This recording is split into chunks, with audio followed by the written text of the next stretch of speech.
Welcome to our special edition episode 7.5 of Smells Like Teen Parent, a podcast for adolescents and the adults who annoy them. I'm your host, Jenny DeBevick, a counselor and academic consultant with 20 years experience working with youth. I'm also a mom who has an adolescent who really wants to be on social media. We're sort of like on the starting to have some of these discussions about what social media you want. What you think about it. What do you know about it? I know that like everything, there's the good and bad aspects.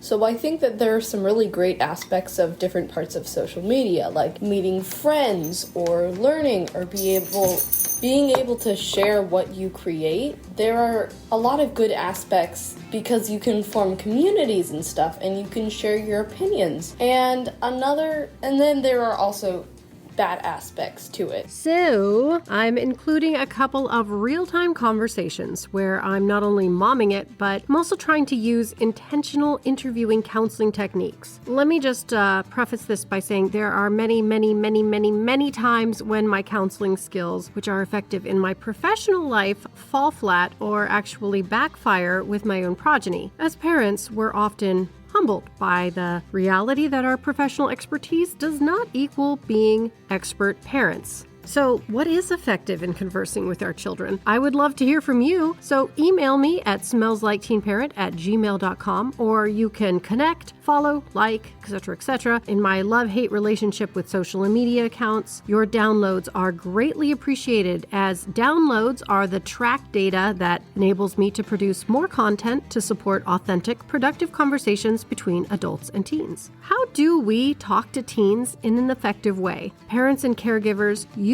already have within you a set of microskills at the ready to foster honest, productive dialogues about loaded topics: drugs, sex, social media. I think that's pretty much it, right? War, politics, climate change. Anything I'm missing? You're gonna have to have it and experience the bad parts of it to be able to be cautious. People will tell you, oh, there's bad parts on social media, blah, blah, blah, blah, blah.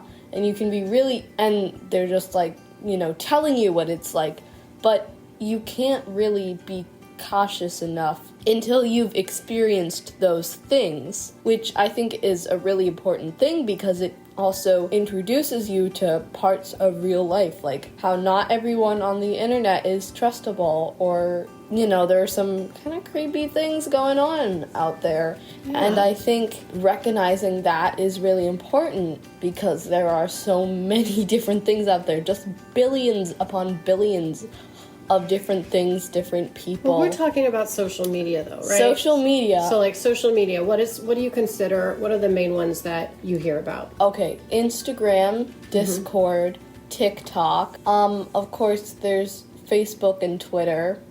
I have to say, on some of those websites, there are some really great things going on. Like what? Give me an example. People sharing their interests or wholesome things, making people laugh, or sharing important opinions. Of course, there's really toxic things. Have you seen any of the toxic things? I think a little bit. I mean, of course, there's, people just generally being mean to each other. And then there's, posting harmful or disrespectful things. It gives a lot of room to, really hateful things and then really creepy things. Like, can we talk about the creepy and hateful for a sec? Yeah. What do you do when you see a creepy thing? Like, how do you recognize that it's creepy? It's kind of a weird question, right? But when you see something that makes you, is it that you have a feeling about it? I think most people have, general common sense. They can tell if something is off on the internet. People, they can be a little weird sometimes, and then just kind of nope, I'm not doing this.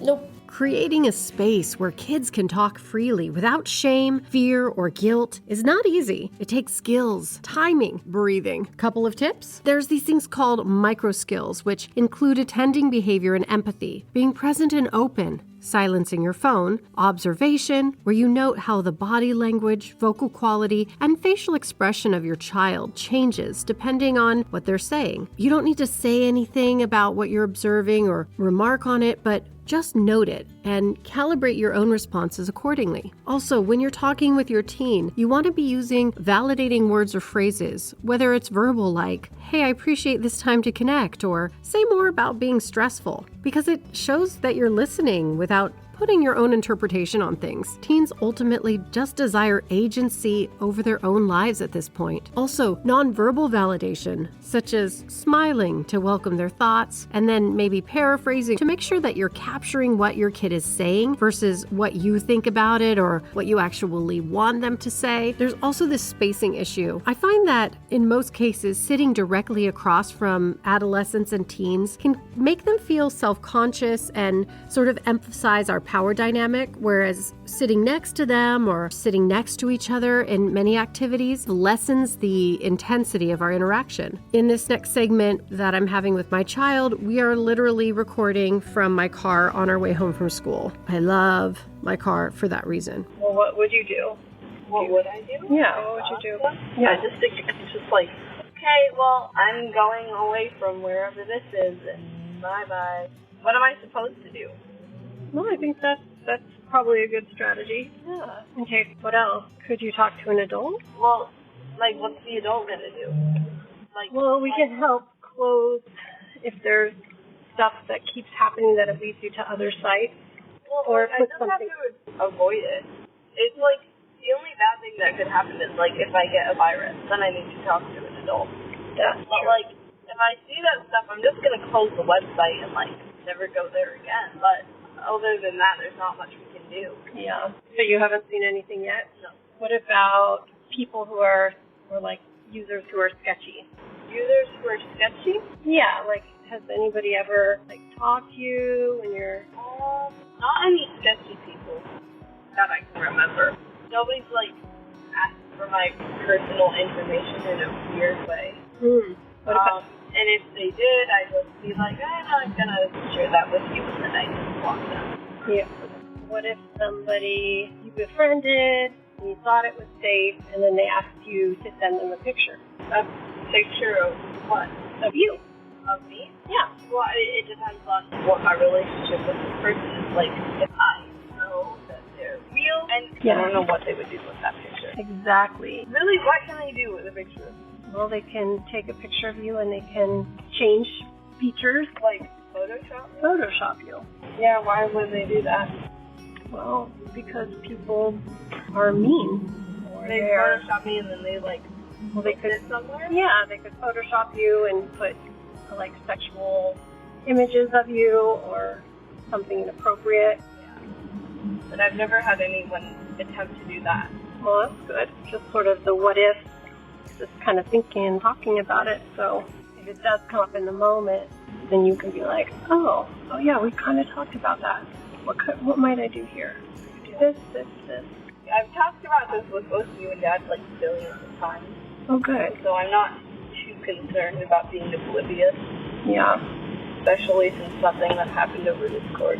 Finally, reflecting the feelings that your teen is having, like, so you feel frustrated that you can't have more freedom to make an Instagram account, or you feel confident that you could handle yourself, acknowledges that you are appreciative of their growing sense of self-confidence and integrity. No matter what adult experts say, this is ultimately a decision to be made between you and your child. And in this regard, it's a valuable opportunity to deepen your relationship and strengthen your own skills as a patient, attentive parent that we all want to be. Thanks for listening and for downloading this mini episode. Join me for the upcoming real episode where we discuss adolescent ADHD. I should have had this out a month earlier, but I got a little bit distracted. How ironic. Including ADHD, how to be an advocate, but not a helicopter psychoparent for your child, how to build collaborative relationships with their school team, and how to help your kid at home manage their just basic ADHD mind, and how to own it and feel like it can be an asset. Thanks for listening, and may you be safe, may you be happy, may you be free from suffering.